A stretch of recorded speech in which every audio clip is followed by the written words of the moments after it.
Tout au long de la vie, nous avons tous ressenti le besoin de nous améliorer, d'ouvrir un nouveau chapitre qui nous mène à une existence plus pleine. Nous décidons de mieux prendre soin de notre corps, de renforcer nos relations, de rechercher la prospérité ou simplement de vivre avec plus de paix intérieure. Cependant, quelque chose de curieux se produit presque immédiatement.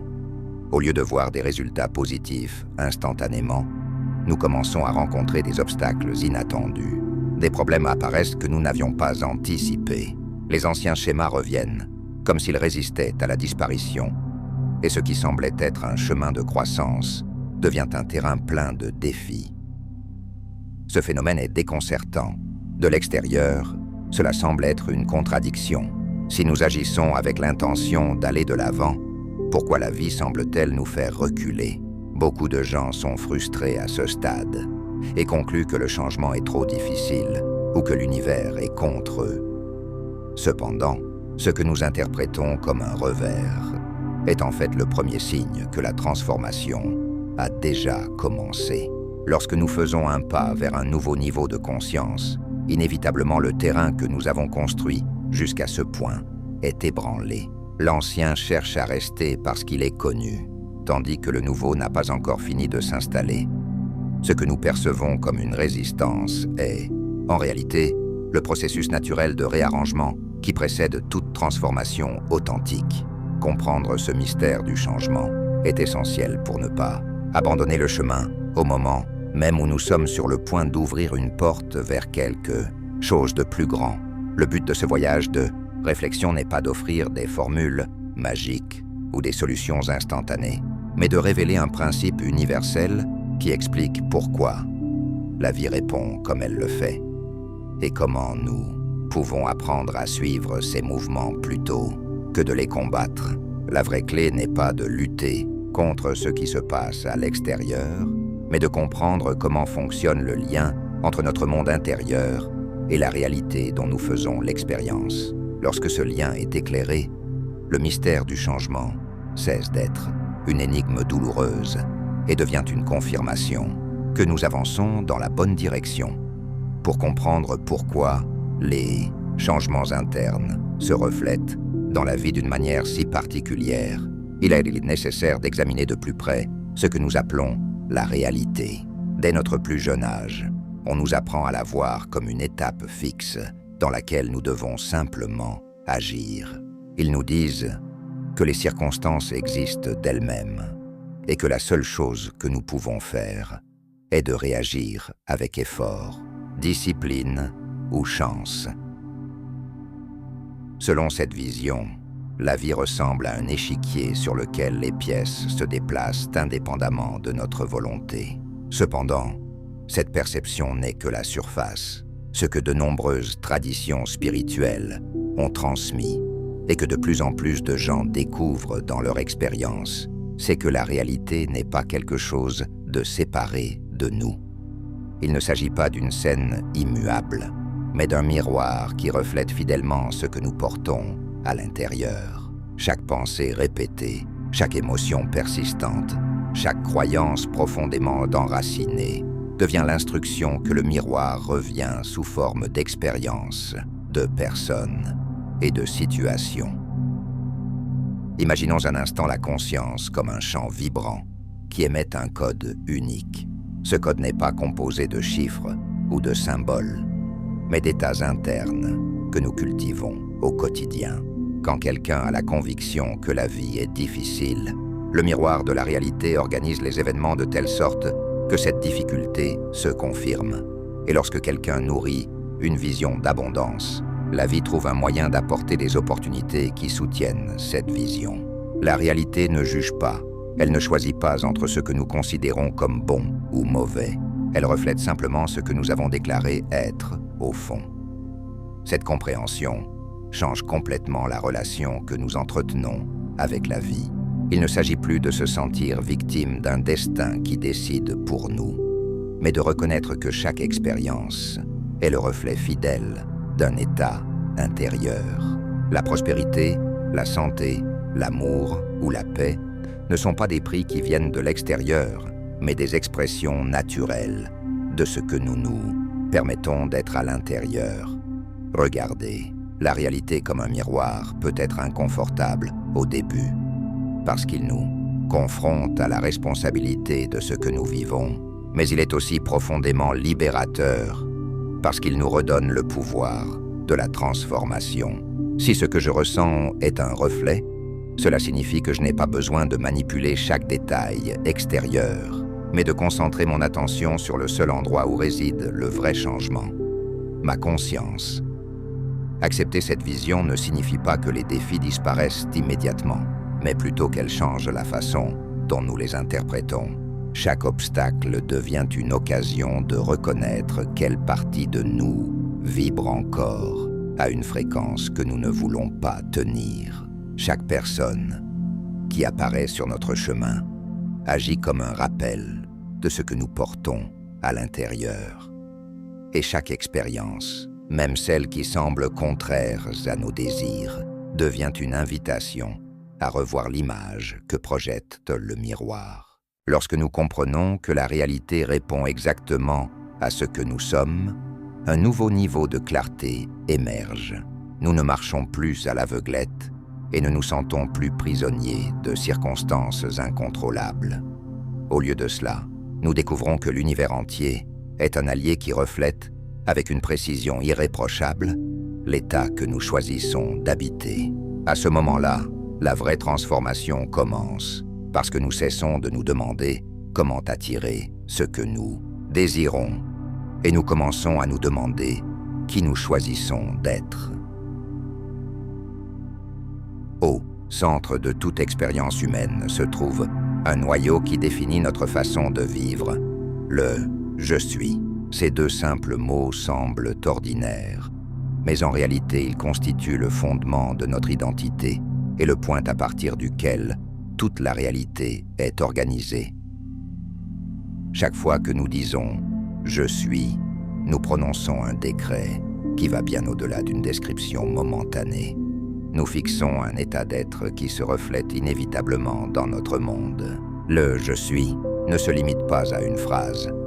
C'est la substance même de la conscience. Avant d'avoir un nom, une histoire, un corps ou une profession, chaque personne est tout simplement cette existence pure, libre d'étiquettes et de conditionnements, est ce qui soutient toute la création.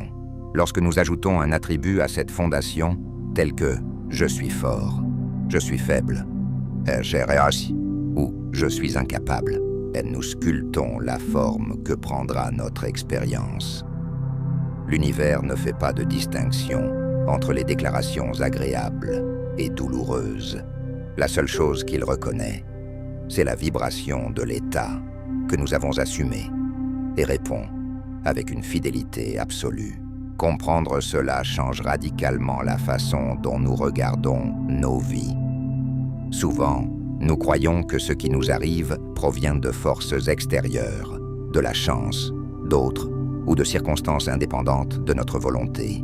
Mais lorsque nous comprenons le pouvoir du « je suis », nous découvrons que la racine de ce que nous vivons n'est pas à l'extérieur, mais dans les déclarations intérieures que nous avons faites sur nous-mêmes. Ces déclarations ne sont pas toujours conscientes. En fait, la plupart sont stockées au niveau le plus profond de l'esprit, où sont rassemblées les croyances qui soutiennent notre réalité. Si quelqu'un maintient en lui la conviction qu'il ne mérite pas la prospérité, peu importe combien il essaye de la rechercher, le miroir de la vie lui montrera des situations qui confirment cette perception de la pénurie. Non pas parce que l'univers est injuste, mais parce qu'il répond avec précision aux commandements qu'il reçoit du « je suis ». D'autre part, lorsque quelqu'un assume la certitude d'être digne du bien-être et de l'abondance, même si au début son environnement ne le reflète pas encore, il a déjà planté dans son essence la graine qui portera inévitablement du fruit. Le je suis n'est pas un concept théorique ou une idée abstraite, c'est un point de pouvoir auquel nous avons tous accès à chaque instant. Chaque pensée que nous répétons, chaque émotion que nous nourrissons et chaque croyance que nous avons sont des expressions de ce pouvoir. Par conséquent, le vrai changement ne se produit pas lorsque nous essayons d'attirer ce que nous voulons, mais lorsque nous devenons la personne qui vit déjà cette expérience. Nous ne cherchons pas la prospérité par le manque.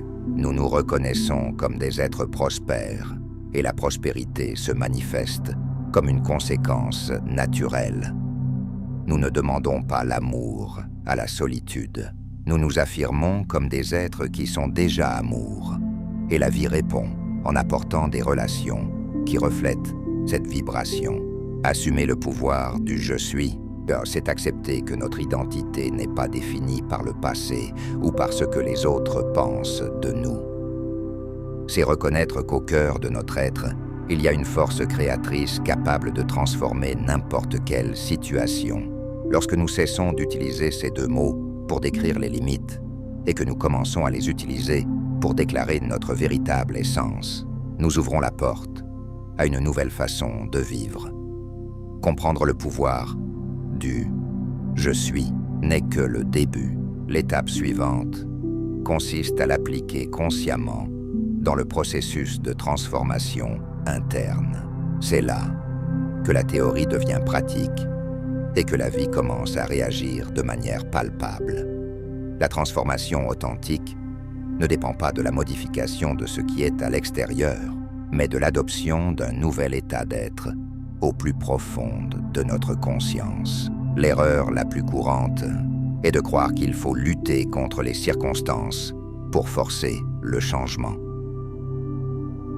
Lorsque nous essayons de manipuler l'extérieur sans avoir modifié l'intérieur, nous rencontrons tôt ou tard de la frustration. La réalité n'est pas la cause, mais l'effet. Ce que nous voyons n'est que le reflet de ce que nous avons déjà décrété en nous.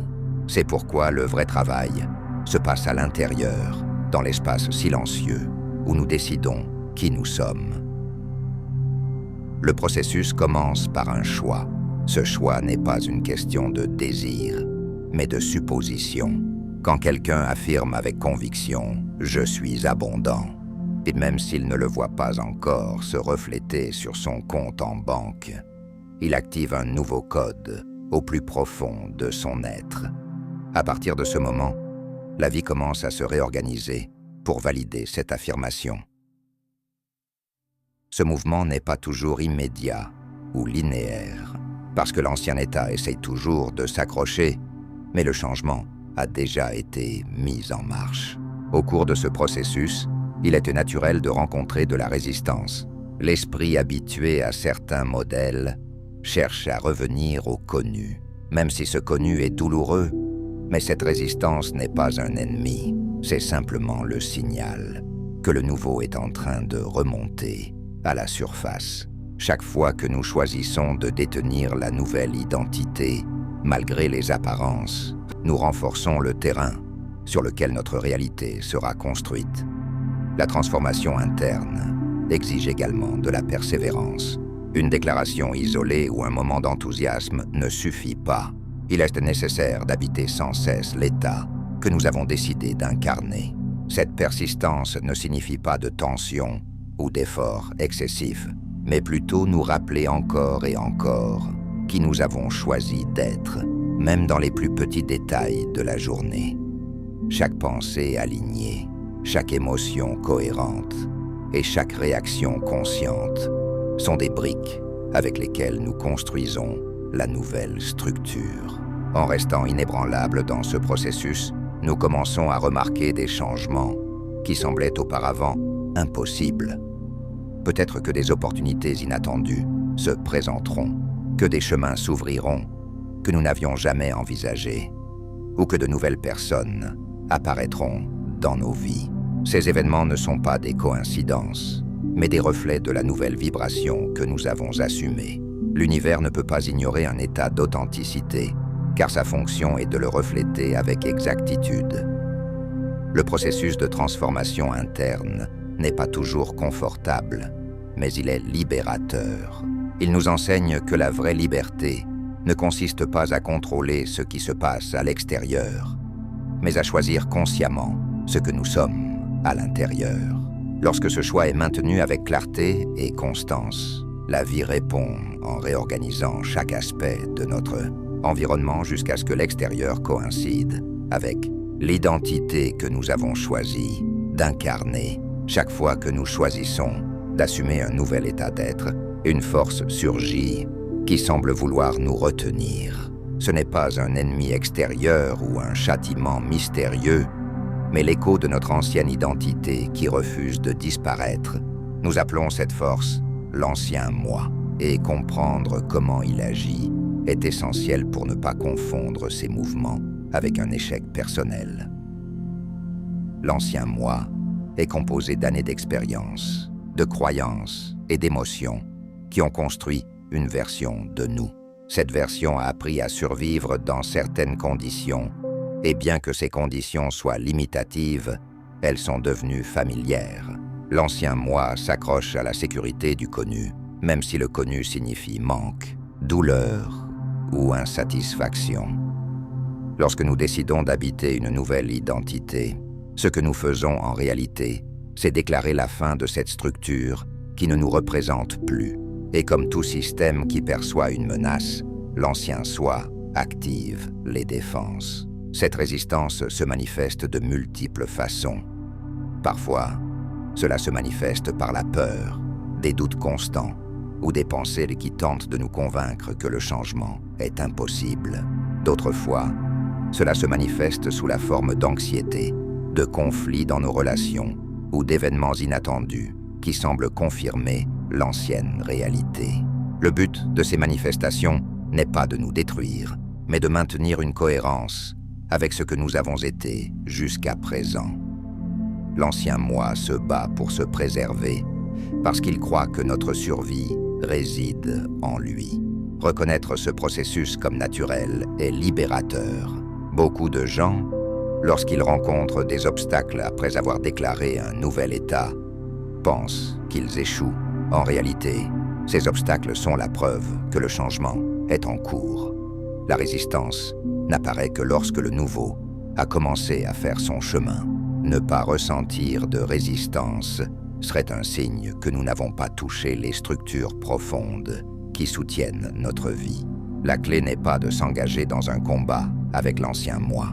Si nous le traitons comme un ennemi, sa résistance s'intensifie. Ce dont nous avons besoin, c'est de la comprendre, et à partir de cette compréhension, de rester ferme dans l'identité que nous avons choisie. Chaque fois que nous traversons une vague de peur sans y céder, nous affaiblissons le pouvoir de l'ancienne structure. Chaque fois que nous réaffirmons notre nouvel état, malgré les contradictions extérieures, nous démantelons l'ancien moi de sa racine. Le processus peut être intense, mais il n'est pas éternel. Il arrive un moment où la nouvelle identité devient suffisamment forte pour que l'ancien moi perde son influence. Ce moment marque la véritable naissance d'une nouvelle étape, non pas parce que nous avons surmonté quelque chose d'extérieur, mais parce que nous avons transcendé les chaînes internes qui nous maintenaient au même endroit. Après avoir affronté la résistance de l'ancien moi, vient une étape cruciale dans le processus de transformation, le franchissement du pont de la dissonance. C'est une période de transition où la nouvelle identité que nous avons assumée ne se reflète pas encore pleinement à l'extérieur et où l'ancienne réalité continue à montrer ses derniers signes de vie. Cette phase est souvent déconcertante car ce que nous vivons semble contredire ce que nous ressentons déjà à l'intérieur. Le pont de la dissonance n'est pas un vide ou un temps d'attente passif. C'est un espace où la vie met à l'épreuve l'authenticité de l'identité que nous avons choisi d'incarner. Il ne s'agit pas d'un examen au sens du mérite ou de la punition, mais d'un processus de calibrage. La conscience déclare un nouvel état et la réalité répond en présentant des situations qui nous invitent à démontrer si nous l'avons vraiment intégré. Si nous disons « je suis l'abondance », il est possible que des dépenses imprévues ou des moments de pénurie apparente apparaissent sur ce pont. Si nous affirmons « je suis amour », bassent des conflits émotionnels ou des relations peuvent surgir qui nous mettent au défi de soutenir cette affirmation. Ces expériences ne sont pas destinées à nous décourager. Ce sont des mécanismes par lesquels les anciens modèles sont libérés et les nouveaux sont consolidés. Le pont devient le terrain où l'on lâche les derniers liens du passé et où l'on renforce les racines de la nouvelle identité. Chaque situation difficile que nous traversons sans retourner dans l'ancien moi devient un pas ferme vers la pleine manifestation de ce que nous avons choisi d'être. Il est courant, à ce stade, d'être tenté d'abandonner. Beaucoup de gens interprètent les difficultés du pont comme des signes que le changement ne fonctionne pas. Cependant, c'est le contraire qui est vrai. Ces difficultés sont la confirmation que le processus est en cours. Ce qui ressemble au chaos est en réalité la réorganisation nécessaire pour que le nouveau soit solidement établi. Ici, la persévérance joue un rôle central. Le pont de la dissonance exige que nous restions alignés avec la nouvelle identité, même lorsque l'environnement montre encore des traces du passé. Il ne s'agit pas de nier la réalité que nous voyons, mais de la reconnaître comme une réflexion dans le processus d'ajustement. Le miroir n'a pas encore entièrement capturé la nouvelle image, mais chaque choix conscient accélère ce processus. Le pont de la dissonance, bien que provocateur, est un don déguisé. Cela nous rappelle que l'univers ne livre pas de réalité que nous ne pouvons pas encore soutenir. Elle nous oblige à consolider notre nouvelle identité si profondément que rien ne pourra la détruire plus tard. En la traversant avec patience et détermination, nous cessons d'être de simples aspirants à une vie différente et devenons des créateurs qui tiennent fermement l'état qu'ils ont choisi d'habiter. Tout processus de transformation profonde comprend des tests. Ce ne sont pas des punitions ou des obstacles placés par une force extérieure capricieuse, mais des expressions naturelles de la nouvelle identité en formation. Lorsque quelqu'un assume un nouvel état d'être, la vie répond par des situations qui semblent aller dans la direction opposée à ce qui a été déclaré. Cependant, ces expériences agissent comme des miroirs qui nous montrent exactement les coins où vivent encore les anciennes croyances. L'intensité de ces épreuves est directement liée à l'ampleur du changement que nous souhaitons incarner. Si l'ajustement est petit, comme l'amélioration d'une simple habitude, les tests seront probablement légers aussi, juste de petits rappels qui testent notre cohérence. Mais lorsque la transformation est radicale, lorsque nous décidons de sortir des schémas qui ont régi des générations, ce qui apparaît peut ressembler à un tremblement de terre dans la structure de nos vies. Non pas parce que quelque chose échoue, mais parce que l'ancien doit s'effondrer pour faire place au nouveau. Les tests ont une double fonction. D'une part, ils révèlent si l'identité que nous avons assumée est maintenue à la surface de l'esprit conscient ou si elle s'est enracinée profondément à l'intérieur.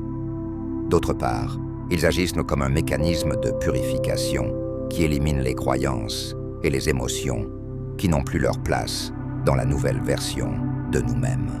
Un conflit, une perte temporaire ou une circonstance difficile ne sont pas des tests au sens humain du jugement qui évaluent le bien fondé. Ce sont des calibrages qui nous préparent à soutenir la réalité que nous créons avec stabilité. Surmonter ces épreuves ne signifie pas éviter la douleur ou nier la difficulté, mais traverser chaque situation sans abandonner l'identité que l'on a choisie. Lorsque nous disons « je suis l'abondance » et qu'une difficulté économique apparaît, le test nous demande si nous sommes toujours dans l'abondance, même si l'environnement crie le contraire. Lorsque nous affirmons « je suis amour » et qu'un conflit surgit, la vie nous invite à rester dans cet état sans revenir à l'ancien schéma du manque affectif. Chaque fois que nous répondons à partir de la nouvelle identité, nous renforçons ses fondations. Chaque fois que nous résistons à la tentation de revenir au passé, le nouvel état devient plus solide. Au fil du temps, la force des tests diminue car ils n'ont plus de fonction. La nouvelle identité est consolidée et la réalité commence à la refléter sans effort. Une fois que nous avons franchi le pont de la dissonance et surmonté les épreuves qui accompagnent le chemin, un processus silencieux mais puissant commence. La consolidation de la nouvelle identité. Cette étape n'est pas toujours accompagnée de grands événements extérieurs, mais d'un sentiment interne de stabilité. Ce qui nécessitait autrefois un effort conscient pour se maintenir devient lentement une seconde nature. La consolidation se produit par la répétition et la cohérence. Chaque pensée alignée, chaque émotion qui renforce l'état choisi, chaque décision prise en accord avec la nouvelle identité sont des briques invisibles qui renforcent la structure interne.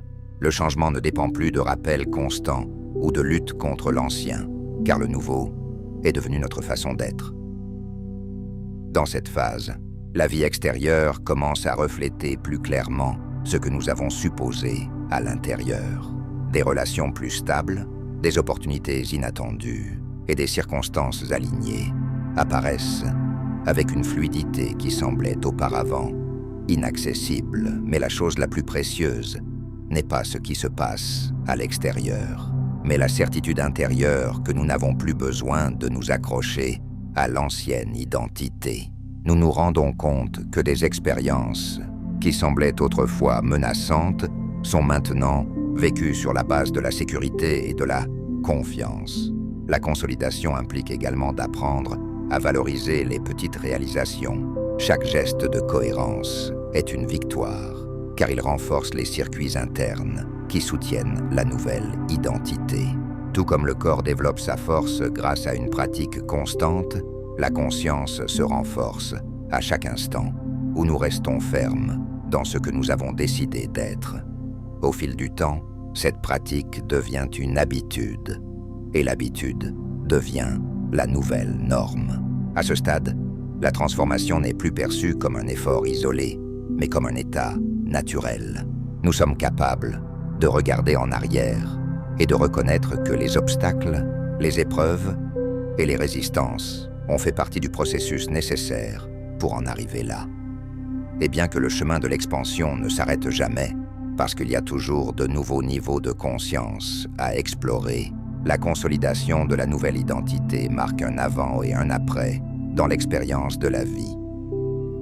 Devenir un créateur conscient signifie comprendre que le pouvoir ne consiste pas à manipuler l'extérieur, mais à assumer clairement qui nous décidons d'être. Cela signifie abandonner l'illusion que quelque chose viendra de l'extérieur pour nous compléter et embrasser la certitude que nous possédons déjà en nous, l'essence qui génère chaque expérience. L'abondance, l'amour, la santé et la paix ne sont pas recherchés, ils s'incarnent. Lorsque nous nous déclarons comme tels, à partir du « je suis », la vie n'a pas d'autre choix que de le refléter. Ce chemin exige du courage, parce qu'il nous confronte à la résistance de l'ancien moi, à la dissonance entre ce que nous ressentons et ce que nous voyons, et à des preuves qui semblent contredire nos désirs. Mais chacun de ces moments est l'occasion de prouver que la nouvelle identité est réelle. En le tenant au milieu des turbulences, nous cessons d'être des aspirants et devenons de véritables créateurs. Le processus de transformation n'est pas linéaire ou prévisible, mais il est fiable. Chaque étape a son but et sa sagesse. La résistance de l'ancien moi nous enseigne nos attachements. Le pont de la dissonance nous entraîne à la persévérance. Les épreuves nous fortifient de l'intérieur et la consolidation nous redonne confiance en notre puissance créative. En fin de compte, nous comprenons que le vrai changement n'a jamais été une bataille contre les circonstances, mais un éveil à la vérité de ce que nous avons toujours été. Le voyage de transformation est, par essence, un voyage de retour à la maison, au centre immuable de notre être, d'où toute réalité émerge.